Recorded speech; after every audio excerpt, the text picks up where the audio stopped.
Section C of Beethoven's Fur Elise is the next place where there are a few different notes. We'll get to those in a minute.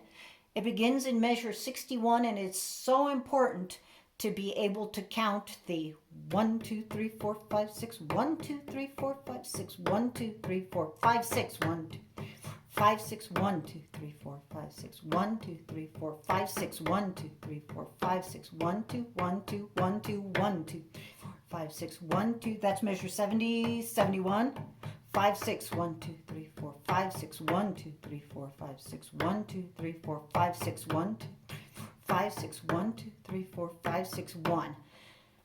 It's especially important to count so that your right hand always comes in on beat 5 when it needs to. The right hand will do first. It begins in measure 61 with the very end right there, the third finger A. Keep your hand right there and find your double diminished chord. Okay, it's an interval of a sixth. Some editions use a 1, 2, 3, 4.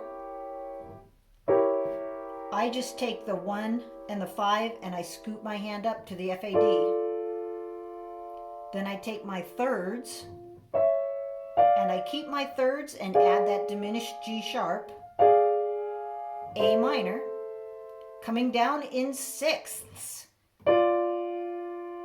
Many editions just take you down this way in measures 66 and 67. Other editions add this F sharp.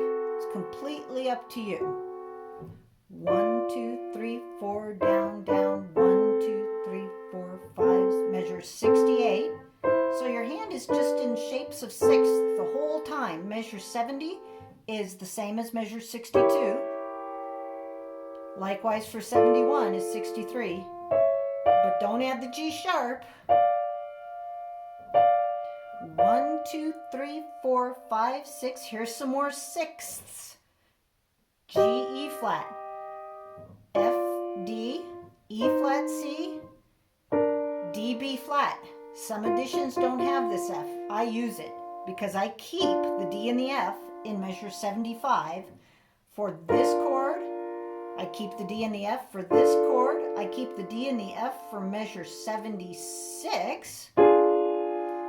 Some editions have a different note here, but I usually just keep the same chord, A minor chord, keep the E, step up. That's the end of section C.